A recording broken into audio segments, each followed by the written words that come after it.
ഉയർന്ന പർവ്വതത്തിൽ ഞാനൊരു ചെറിയ കൊമ്പ് നടും. അത് ശാഖകൾ വിടർത്തി കായ്ക്കുകയും വലിയൊരു ദേവദാരുവായി മാറുകയും ചെയ്യും. സർവ്വജാതികളും ചിറകുള്ള പക്ഷികളും എല്ലാ ജനങ്ങളും അതിൻ്റെ തണലിൽ വന്നു വസിക്കും. എസെക്കിയേൽ 17:22-23. 3 ചെറിയ ഉപമകളാണ് ആണ്ടുവട്ടത്തിലെ 16-ാം ഞായറിൽ തിരുസഭ നമ്മുടെ ധ്യാനത്തിനായി നൽകുന്നത്. 1, കളയും വിളയും ഒരുമിച്ച് വളർന്നു വരുന്ന ഒരു വയൽ. 2, പുളിമാവ് മുഴുവൻ കുടത്തിലെ മാവിനെയും പുളിപ്പിക്കാനുള്ള പുളിമാവിൻ്റെ ഉപമ. 3, ഒരു കടുക് വിത്ത് വലിയ വടവൃക്ഷമായി മാറി അതിന്മേൽ പക്ഷികൾ വന്ന് അഭയം പ്രാപിക്കുന്ന കഥ. ഈ 3 കഥകളും പറയുമ്പോൾ ഇസ്രയേൽ ജനം കേട്ടിരിക്കുന്ന, ഇസ്രയേൽ ജനത്തിൻ്റെ മനസ്സിലൂടെ കടന്നു പോകുന്ന പഴയ നിയമ ചില സംഭവങ്ങളുണ്ട്. അതിലൊന്ന്, ഏലിയായുടെ ശിഷ്യന്മാർ ഒരു ക്ഷാമകാലത്ത് തങ്ങൾ ഭക്ഷിക്കാനുള്ള അപ്പമുണ്ടാക്കാനായി മാവ് കലക്കുമ്പോൾ അതിൽ വിഷലിപ്തമായ മാവും കലർത്തുകയുണ്ടായി.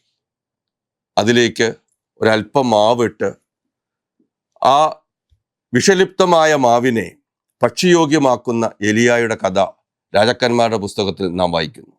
രണ്ടും ഒരുപോലെ ഇരിക്കും, പക്ഷേ ഒന്ന് വിഷലിപ്തവും ഒന്ന് ഭക്ഷ്യയോഗ്യവും. പക്ഷേ ഒരു ചെറിയ മാവ് കൊണ്ട് ഏലിയ അതിനെ ഭക്ഷ്യയോഗ്യമാക്കുന്ന കഥ. ഈ ഉപമയ്ക്ക് ഒരു ബാക്ക്ഗ്രൗണ്ട് നൽകാൻ ഈ ഒരു ഭാഗം നമുക്ക് വ്യാഖ്യാനിക്കാം. 3 കാര്യങ്ങളാണ് പ്രധാനമായും ഈ ഉപമകളിലൂടെ യേശുനാഥൻ തൻ്റെ ശിഷ്യന്മാരിലേക്ക് പ്രേഷണം ചെയ്യുന്നത്. 1, നമ്മുടെ അസ്തിത്വത്തിലെ ഒരു വൈരുദ്ധ്യമുണ്ട്. നാം നന്മയെ ആഗ്രഹിക്കുന്നു, പക്ഷെ തിന്മ ചെയ്തു പോകുന്നു. ഈ അസ്തിത്വത്തിലെ ഈ വൈരുദ്ധ്യത്തെക്കുറിച്ച് പറയുമ്പോൾ നന്മയും തിന്മയും ഒരുമിച്ചുള്ള ഒരു മനുഷ്യൻ, ഒരു അസ്തിത്വം, അതിൽ ദൈവത്തിൻ്റെ കാരുണ്യം കൊണ്ടാണ് അവൻ തൻ്റെ ജീവിതത്തിൻ്റെ അസ്തിത്വത്തിൻ്റെ തുടർച്ചയിൽ തുടരുന്നത്, അല്ലേ? നമുക്കും നമ്മുടെ ജീവിതത്തിൽ ഇടർച്ചകളും കുറവുകളും അപൂർണതകളും ഉണ്ടെങ്കിലും ദൈവം നമ്മുടെ പാപാവസ്ഥയേക്കാൾ കൂടുതൽ കാരുണ്യം കാട്ടുന്നു. നമ്മുടെ ഇപ്പോഴത്തെ അസ്തിത്വത്തിൻ്റെ കാരണം തന്നെ ദൈവത്തിൻ്റെ ഈ കാരുണ്യമാണ്, ക്ഷമാപൂർവമായ കാരുണ്യം. കൊയ്ത്തുകാലം എത്തുവോളം ഇത് രണ്ടും വളരട്ടെ, കൊയ്ത്തുകാലത്ത് നമുക്ക് വേർതിരിക്കാമെന്ന് പറഞ്ഞ് മണ്ണിനെ, മനുഷ്യനെ, പ്രപഞ്ചത്തെ ഒക്കെയും കരുതുന്ന ഒരു ദൈവത്തിൻ്റെ കാരുണ്യപൂർവമായ ഒരു കാത്തിരിപ്പിനെയാണ് 1-ാമത്തെ ഉപമ നമ്മളെ ഓർമ്മിപ്പിക്കുന്നത്. നമ്മുടെ അസ്തിത്വം തന്നെ ദൈവത്തിൻ്റെ കാരുണ്യമാണ്. പൗലോസ് അപ്പോസ്തലൻ പറയുന്നില്ലേ, നന്മയെ ആഗ്രഹിക്കുന്നു, പക്ഷെ ആഗ്രഹിക്കാതെ തിന്മ ചെയ്തു പോകുന്ന ദുർഭകനായ മനുഷ്യനാണ്.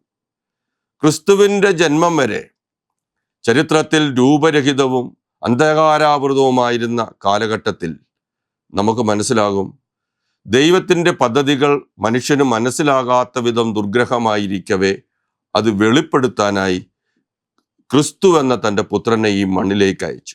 ആ പ്രകാശത്തിൻ്റെ ഒരു ചെറിയ സ്പാർക്കിലാണ് ഈ പ്രപഞ്ചം പ്രകാശമാനമായത്. ആ ചെറിയ പുളിമാവിലാണ് ഈ ലോകവും പ്രപഞ്ചവും ദൈവികമായ മഹത്വത്തിലേക്ക്, ദൈവരാജ്യത്തിൻ്റെ വലിപ്പത്തിലേക്ക് വളർന്നത്. കാരണം ദൈവപുത്രൻ എന്ന ചെറിയ പുളിമാവ് കൊണ്ട് ഈ മണ്ണിനെയും പ്രപഞ്ചത്തെയും ദൈവിക രാജ്യത്തിലേക്ക്, ദൈവിക സ്വത്വത്തിലേക്ക് അവൻ കൈപിടിച്ചുയർത്തുകയായിരുന്നു. ഏലിയ ചെയ്തതുപോലെ വിഷലിപ്തമായ മാവിനെ അവൻ ഭക്ഷ്യയോഗ്യമാക്കി മാറ്റുവാനായി ഈ ചെറിയ പുളിമാവ്. എസെക്കിയേലിന്റെ പ്രവചനത്തിൽ നാം വായിച്ചു കേട്ടില്ലേ, 1 ഞാൻ പറഞ്ഞതുപോലെ ഒരു ചെറിയ കൊമ്പ് അവൻ ഉയർന്നൊരു പർവ്വതത്തിൽ നടുന്നു. അത് ശാഖകൾ വിടർത്തുകയും അതിന്മേൽ പക്ഷികൾ വന്ന് അഭയമാവുകയും ചെയ്യും. 2-ാമത്തെ ഉപമയിൽ ഈ ചെറിയ പുളിമാവിൻ സംഭവിക്കുന്നത് പോലെ അത് പൂഴ്ത്തിവെക്കുന്നു, ഒളിച്ചു വെക്കുന്നു എന്ന പദമാണ് അവിടെ ഉപയോഗിക്കുന്നത്. ആ ഒളിച്ചു വെക്കപ്പെടുന്ന ആ പുളിമാവ് രൂപാന്തരീകരണമായി ഒരു സമൂഹത്തെ, ഒരു ജീവിതത്തെ, ഒരു അസ്തിത്വത്തെ അത് മാറ്റുന്നു എന്ന്, നന്മയിലേക്ക് മാറ്റുന്നു എന്ന് നാം കരുതുന്നുവെങ്കിൽ, അങ്ങനെ മാറ്റപ്പെടുന്ന ജന്മങ്ങൾ അഭയമാകുന്ന കടുക് വൃക്ഷം പോലെ മാറുകയാണ് ചെയ്യുന്നത്. ദൈവത്തിൻ്റെ സ്പർശനമേൽക്കുന്ന പുളിമാവ് പോലെ പുളിക്കാനായി അവൻ തൊടുന്ന മനുഷ്യരൊക്കെ അഭയമായി കരം വിരിച്ചു നിൽക്കും. വരൂ, നിങ്ങൾക്ക് എൻ്റെ തണലിൽ, എൻ്റെ തോളിൽ, എൻ്റെ ശിഖരങ്ങളിൽ അഭയമാകാം എന്ന് പറയും. അങ്ങനെയാണെങ്കിൽ കാൽവരി എന്ന് പറയുന്ന പർവ്വതമുകളിൽ ക്രിസ്തു എന്ന് പറയുന്ന തൻ്റെ പുളിമാവിനെ ദൈവം ഒരു കൊച്ചു കമ്പിന്മേൽ കെട്ടിത്തൂക്കിയിട്ടു. വിഷലിപ്തമായ ഈ മണ്ണിൻ്റെ മുഴുവൻ വിഷങ്ങളെയും ക്ഷമാപൂർവം കാക്കാൻ അവൻ പ്രാർത്ഥിച്ചു. ദൈവമേ, ഇവർ ചെയ്യുന്നത് എന്തെന്ന് ഇവരറിഞ്ഞുകൂടാ, ഇവരോട് ക്ഷമിക്കണമേ. ആ പ്രാർത്ഥന കൊണ്ട് ഈ പ്രപഞ്ചം കാത്തുനിന്നു, അവൻ്റെ മരണത്തോളം കാത്തുനിന്നു, ഇനി കാത്തിരിക്കുന്നു അവൻ്റെ രണ്ടാം വരവോളം. അത്രമാത്രം കാരുണ്യത്തിലാണ് നമ്മുടെ അസ്തിത്വത്തിൻ്റെ വൈരുദ്ധ്യങ്ങൾ നിലനിൽക്കുന്നത് എന്ന് നാം തിരിച്ചറിയുമ്പോൾ, ദൈവമേ, എന്നിട്ടും നീ ഞങ്ങളെ ശിക്ഷിക്കാതിരിക്കവേ, വിധി വരെ ഞങ്ങളെ കാത്തുവെക്കവേ, തമ്പുരാനെ, ദാ ഇവിടെ നിന്റെ ചെറിയൊരു പുളിപ്പ് കൊണ്ട് ഈ പ്രപഞ്ചത്തെ മുഴുവൻ ദൈവിക ഒരു പദ്ധതിയിലേക്ക് നീ വിളിച്ചുണർത്തുന്നുവല്ലോ.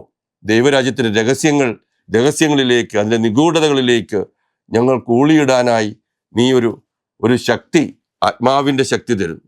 അതുകൊണ്ടാണ് പൗലോസ് അപ്പോസ്തലൻ രണ്ടാമത്തെ വായനയിൽ നമ്മളോട് പറയുന്നു, നിനക്ക് പ്രാർത്ഥിക്കാൻ അറിയില്ലെങ്കിൽ പോലും നിന്നെ പ്രാർത്ഥിക്കാൻ പ്രാപ്തനാക്കുന്ന ആത്മാവിൻ്റെ പ്രവർത്തനത്തെക്കുറിച്ചാണ് പറയുന്നത്. പുളിമാവ് പോലെ അത് പ്രാർത്ഥിക്കാൻ അറിയാത്ത അസ്തിത്വങ്ങളുടെ വൈരുദ്ധ്യങ്ങളിലായിരിക്കുന്ന മനുഷ്യന് വേണ്ടി അവൻ പ്രാർത്ഥിക്കുന്നു. പ്രിയപ്പെട്ടവരെ, അങ്ങനെ കുത്തി നിർത്തപ്പെട്ട ആ പുളിമാവ് അപ്പമായി രൂപാന്തരപ്പെടുവാനായി കാൽവരി മലമുകളിൽ ഒരു കുരിശെന്ന കൊമ്പിന്മേൽ അഭയം പ്രാപിക്കാൻ ക്ഷണിച്ചുകൊണ്ട് അവൻ അങ്ങനെ നിൽക്കുമ്പോൾ ആ പുളിമാവ് ഭക്ഷ്യയോഗ്യമായ അപ്പമായി രൂപാന്തരപ്പെടുന്ന ഇടമാണ് കാൽവരിമല. രക്ഷാകര ചരിത്രത്തിൻ്റെ 3 ഘട്ടങ്ങളെക്കുറിച്ചല്ലേ ഇത് യഥാർത്ഥത്തിൽ പറയുന്നത്. ഒന്ന്, അസ്തിത്വത്തിലെ വൈരുദ്ധ്യങ്ങൾ നിറഞ്ഞ ഒന്നാം ഭാഗം, ക്രിസ്തുവിന് മുൻപ്. ക്രിസ്തുവെന്ന പുളിമാവ് ഈ മണ്ണിനെയും പ്രപഞ്ചത്തെയും രക്ഷാകര ചരിത്രത്തെയും ദൈവത്തിൻ്റെ വാസമായി ഇടമായി മാറ്റിയ സമയം, അത് കാൽവരി മലമുകളായിരുന്നു. അവിടെ അഭയമാകാനുള്ള ഒരു ചെറിയ മരമായി മാത്രമല്ല, ഒരു ദേവദാരു പോലെ അവൻ്റെ കുരിശുമരം നിൽക്കുമ്പോൾ അതിൽ തൂങ്ങി വിഷലിപ്തമായ മണ്ണിൻ്റെ എല്ലാ ആസക്തികൾക്കും മീതെ, എല്ലാ വിശപ്പുകൾക്കും മീതെ അവൻ ഭക്ഷ്യയോഗ്യമായ അപ്പമായി രൂപാന്തരപ്പെടുന്നു. ഈ 3 ഉപമകളും ചേർത്ത് വെക്കുമ്പോൾ, ഒന്ന്, ധ്യാനപൂർവം നാം മനസ്സിലാക്കുന്നു, നമ്മുടെ അസ്തിത്വത്തിൻ്റെ എല്ലാ വൈരുദ്ധ്യങ്ങളെയും അവൻ്റെ തൊടലുകൊണ്ട് അകക്കാമ്പിലൊരു രൂപാന്തരീകരണം നടക്കുന്നു. അത്തരം രൂപാന്തരങ്ങൾ നടക്കുന്ന മനുഷ്യരൊക്കെ കരം വിരിച്ച്, ശാഖകൾ വിരിച്ച് അഭയമായി മാറുവാൻ തങ്ങളുടെ ഹൃദയത്തെ തുറന്നിടുന്നു. ഇതല്ലേ ദൈവരാജ്യത്തിൻ്റെ ചെറിയ രഹസ്യങ്ങൾ, വലുതായി നമുക്ക് തോന്നേണ്ട രഹസ്യങ്ങൾ. ഒന്ന് കണ്ണടച്ച്. കാരുണ്യവാനായ ദൈവമേ, ഉപമകൾ പറഞ്ഞ് ഞങ്ങളെ ദൈവരാജ്യത്തിൻ്റെ വലിയ രഹസ്യങ്ങളിലേക്ക് ഒഴിയിടുവാൻ നീ തന്ന വലിയ ദിവസത്തെ ഓർത്ത് നന്ദി പറയുന്നു. കളയും വിളയും ഞങ്ങളിലുണ്ട്, പക്ഷെ നീ ഞങ്ങളെ കൊയ്ത് കളയുന്നില്ല. മറിച്ച് കൊയ്ത്തുകാലം എത്തുവോളം നീ കാത്തിരിക്കുന്നു, കരുണയോടെ, ക്ഷമയോടെ. അതുകൊണ്ടാണ് ഞങ്ങളുടെ അസ്തിത്വത്തിൻ്റെ വൈരുദ്ധ്യങ്ങൾക്കിടയിലും ഞങ്ങളിപ്പോഴും ആയിരിക്കുന്നത്, നിന്റെ കാരുണ്യം കൊണ്ട് മാത്രം. അങ്ങനെ കാരുണ്യം കൊണ്ട് ഞങ്ങൾ മുമ്പോട്ട് പോകുമ്പോഴാണ് ക്രിസ്തുവെന്ന പുളിമാവ് ഈ പ്രപഞ്ചത്തെ തൊടുന്നത് പോലെ അവൻ്റെ അസ്തിത്വം ഞങ്ങളെയും തൊടുന്നു. ഞങ്ങളിലുള്ളിലും ഒരു രൂപാന്തരീകരണം നടക്കുന്നുണ്ട്, നന്മയിലേക്കുള്ള, ദൈവരാജ്യത്തിലേക്കുള്ള രൂപാന്തരീകരണം. കാൽവരി മലമുകളിൽ അവനെ ഒരു കുരിശെന്ന കമ്പിൽ നീ കുത്തി നിർത്തി അതിന്മേൽ തൂക്കി ഞങ്ങൾക്ക് വേണ്ടി പുളിപ്പുള്ള അപ്പത്തിന് പകരം ജീവൻ്റെ അപ്പമായി ഞങ്ങൾക്ക് തരുന്നുവല്ലോ. അതിൻ്റെ തണലിൽ പക്ഷികളെപ്പോലെ അഭയം പ്രാപിക്കുവാൻ, വലിയ മഴപ്പെയ്ത്തുള്ളപ്പോഴും കൊടുങ്കാറ്റുള്ളപ്പോഴും ആ കുരിശുമരത്തിൻ്റെ തണലിൽ പക്ഷികളെപ്പോലെ അഭയം പ്രാപിക്കുവാൻ നീ ഞങ്ങളെ അനുഗ്രഹിക്കുക. വചനജായ വചനജായ വചനന്യായ വചനന്യായ